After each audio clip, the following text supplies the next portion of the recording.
at BEERMAGEDDON. I can't remember which day. With two. It must be classed. It's two, mustn't we? And I'm with Rannoch. Hi. Oh yeah. Hi. How you doing? How you doing? You've been on stage. Yes. Did you enjoy it? It was pretty good. It's pretty good. Yeah, it's good. Good. Every performance is an adventure, a journey. It was sweaty. Everyone's different. It was hot and sweaty. Yeah, there's similarities in each adventure or journey. Sweat being one of them, I suppose. Confusion being another. Confusion. I think there's a man trying to get you beer. Hold on a minute. Is that mine? Excuse us a minute. Refreshment break. Beer coming through the I've never seen beer come through a window like that before. Justin. On any of the equipment. Okay. Say thanks to Dawn. Cheers. Right. Sorry, There Eddie. you go, man. All right. So yeah, was the crowd pretty good? Did they seem? Oh, to... absolutely. It was. We got a good response. Yeah, it was. Yeah. Yeah, good guys, and into it, and appreciated a bit of progressive pomposity. Oh, that's a good word. Progressive pomposity. I never heard that before. That's really good. Very good describing. And after here, BEERMAGEDDON, where are you playing next?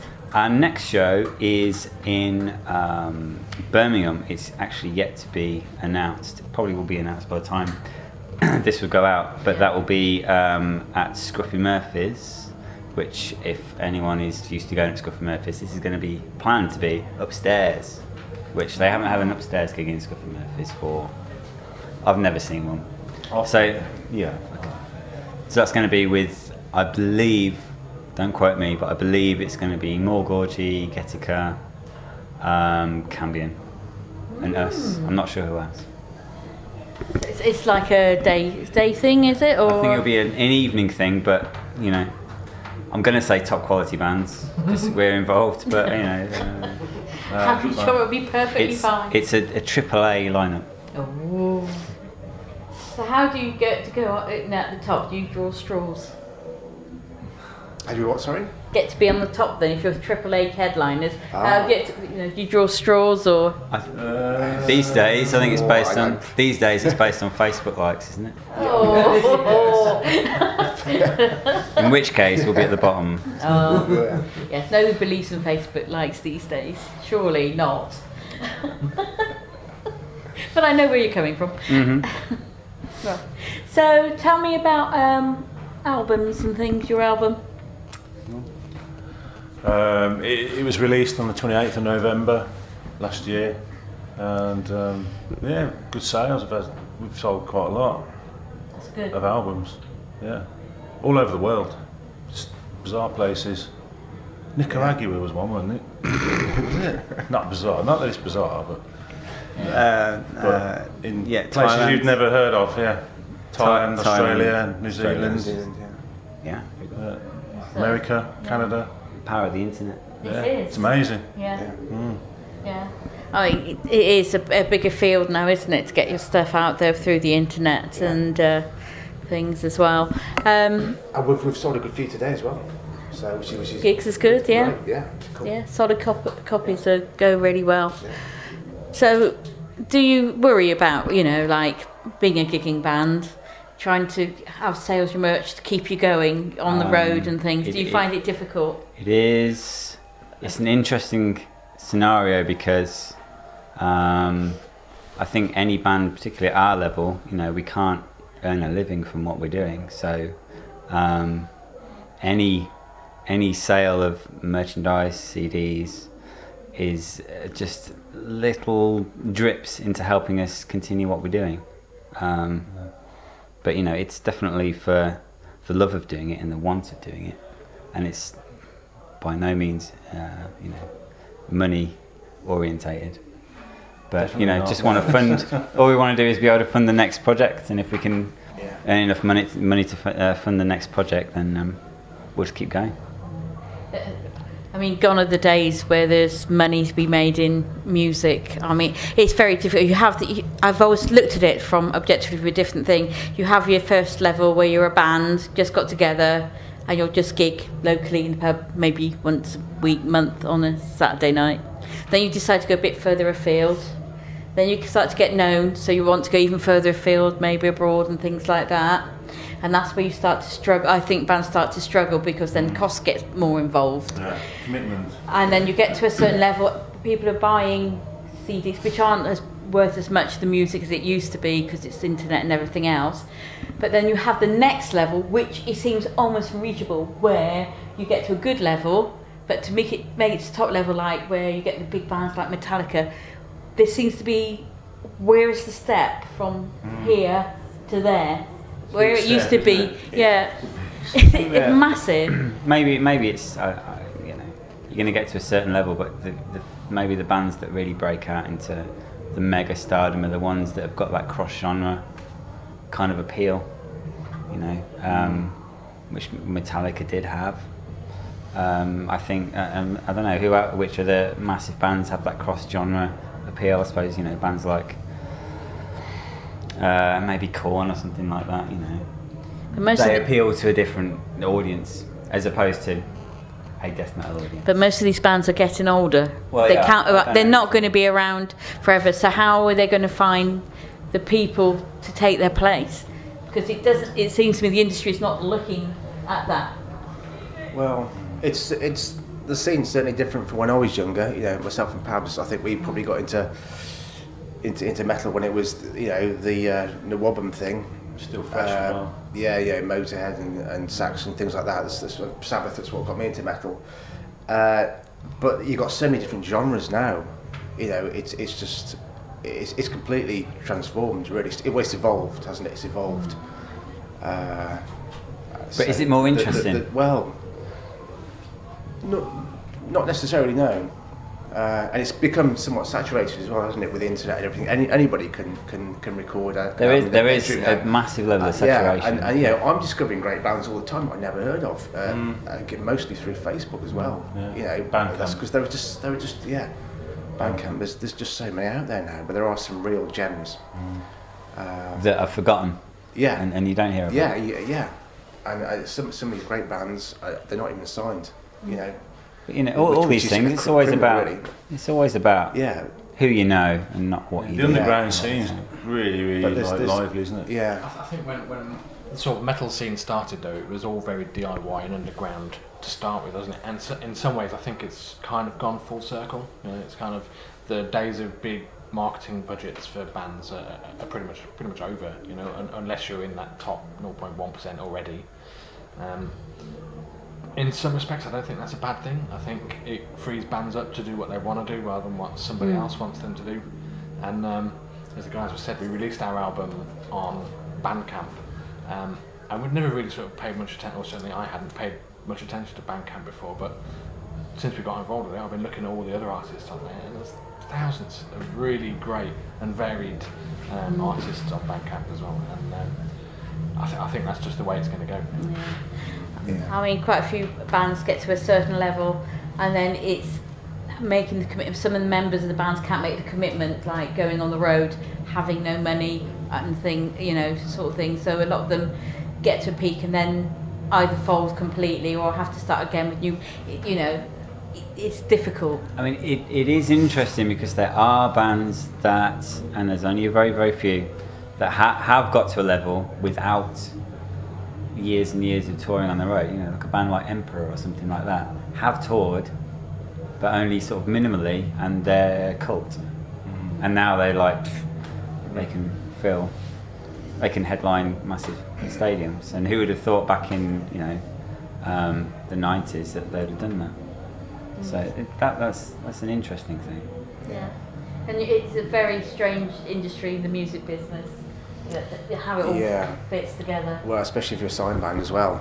I mean, it's you know, it's like being signed to a bank, isn't it? The record companies like banks; they'll loan you the money, they want every penny back, and that's the problem. Yeah. You know, you go on tour, they fund your album, but they want every penny back. So. Yeah. So the way we're working, our label is Eulogy Media, and it's a very small DIY label. And really, it's we're self-funded, but we're all going through the label.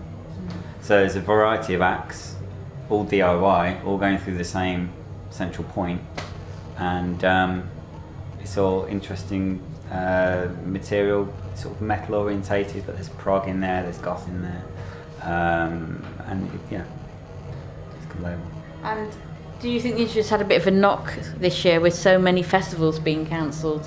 Do you think there's faith in people going to festivals or buying tickets early just in case it folds these days? I say, well, I can only think of what other ones apart from Altfest have been cancelled. Rock and Metal Circus have just announced they've cancelled. Who was the other one? Radfest? Radfest. Ticket sales earlier this year. Yeah. I mean, it's difficult. I mean, we did Viking Funeral for Martin Walker earlier this year, which was, you know, we were asked to do it at the very, very last minute because they had problems with various bands dropping out and that kind of thing. And Martin was saying that he had really, really hard time getting the tickets sold. And I think, you know, it's a case of two things. There's a saturation, but also people haven't got the money to go to everything, and people haven't got the money to spend, you know, having a good time. So if you've got to spend £3 for every drink or something like that, you know, that puts a massive dent in your pocket. So people want to pick and choose. And even more at some of the bigger festivals. Well, absolutely. Yeah. So there was a statement put on a Facebook page earlier this week. It was more to do with like sort of unsigned bands and like basically unknown bands. Basically, the statement went, "Why should I pay £5 to go and see a band who hasn't got anything out there, a small number of followings, when I can watch an entire concert on YouTube for free?" And it's just like, well, if you're not going to support the music in the stars, then the scene's going to fold very, very fast. Yeah. I think maybe that's a part of the internet generation, you know, click, don't like it, click, don't like it, click. Yeah. That's all right. Watch it for a couple of minutes. Well, next, I can click. have it for free. And it's a saturation thing. Absolutely, a saturation. People used to say the same thing about MTV, though, didn't they, when it started? And you know that it's not necessarily the end. It's just an evolution, and it'll always be that way. I think, you know, it'll always change. Well, You just got to know how to change with it. You'll always have big bands that can, you know, sell out places. I mean, who am I thinking of? When we released our album, we were paying for advertising space and getting on cover mount CDs and things like that. At the same time, Behemoth had put out their new album, and we were noticing, because then we were getting a little bit more clued up on how much you're spending to get in things, and what you need to do to get, you know, advertising space and stuff like that. Behemoth were on the front covers, the back covers, the CDs. They had two-page like interview spreads, 6-page interview spreads, 2-page album reviews, and the money that Nuclear Blast must have put into there, it's been crazy. So, but you know, if a company spends the money, it will sell, because, you know, that's what people are seeing, and people like to follow trends, and the music was generally good. So they're a good band, but it's all that hype, isn't it, really? Yeah. And are you planning on your next album? On about albums? It's in the writing process. Early stage, isn't it? Yeah, very early stage. We have the framework, don't we, for it? I guess the concept and a rough framework. We're just sort of filling it in now. Yeah, I guess. Yeah, we have. Being clandestine about it. It's going to be a concept album, and Because we're not poppers enough for it. Yeah, but I've always loved concept albums. I think. Am I the only one? No, not at all. No. So, you know, concept albums are awesome. You know, Operation Mindcrime. Awesome. Fantastic. Dreamweaver. Any others? There's loads. Cruelty and the Beast. We love that. Yeah. There's a few out there. Yeah. And with your music, if you could have a video made to one of your songs, what sort of style would you like it in? Interesting question. Wow. We're limited on budget, so Well, say budget wasn't an option. Okay. What sort of would you really sort of fancy like? It would have to not include any of us. I'd like some kind of animated thing like Tool or something like that. All right. Okay. How do you feel? Yeah. You want to be in it, don't you? I want to be in it. Well, Maybe With my a guitar. cartoon image should be good. No, not all the time. I mean, the Behemoth video, I can't think of the song now, but it's off the new album. That's just awesome. It's just so arty. You know, they're sort of like walking through a field. That's true. That's awesome. That is. You don't know it's them though. It could have been anybody. No, it could be anybody. Yeah, you don't really see them, apart from Nurgle. But Nurgle. yeah, it's something like that. I personally, I really like that style of video, arty. I've avoided thinking about it because I know we can't do it. Science fiction in there would be good. We're gonna do another video for our album. Yeah. And then after that we'll focus on the second album. Right, So okay. that should be coming on hopefully by the end of the year. But it's all DIY, it's all self-funded, it's all... So it'll be doing it interesting ourselves. with your different ideas and things to see how that works out. I'm quite looking forward to that. It will be, it'll be as cheap as possible. Universal Studios sort of give you guys a call one day saying, right, we've got this particular genre of film, we want you to write a soundtrack to it. What style genre would you go for? Sin City 3. Really? I really like David Lynch, so something strange, something weird and left of field. But I don't know what. I don't know how. Has there been a band that has done a whole theme tune? Yeah, Apart from Queen. AC/DC. What did AC/DC do? They did the Who Made Who album appear on Maximum Overdrive. with Steve Ah, King. yes. He did. God, that's going back. I I need to sit down now. guess Trent Reznor's done stuff as well, hasn't he? So, Yeah. I think Mike Patton's done Yeah. A Place Between the Pines or something like that. But I don't know if a full out rock metal sound is not suitable for a film necessarily. Maybe video games. Yeah. Or Yeah. horror film. Video games. Horror film, yeah. Something cheesy. Yeah. Yeah, the next Transformers movie, the cartoon, the old War Meets the Eye soundtrack. That's what we need to do. That's it. So there's your answer. Big hair. The next Transformers film, we'll do that. I always ask a random question. Marmite, love it or hate it? Love it. Oh, God, I hate it. Hate. Absolutely love it. Oh, evens. 50-50. That's quite good. I've had all sorts today. So. So you can see how the decision's going out. Yes, indeed. Well, guys, thank you so much for giving us some of your time and deep thoughts into the music industry as well. And wishing you all the luck for the new album to come out and Thank you. touring and whatever you're up to. And Awesome. we'll catch up with you again next time you're around. Cool. Cool to it.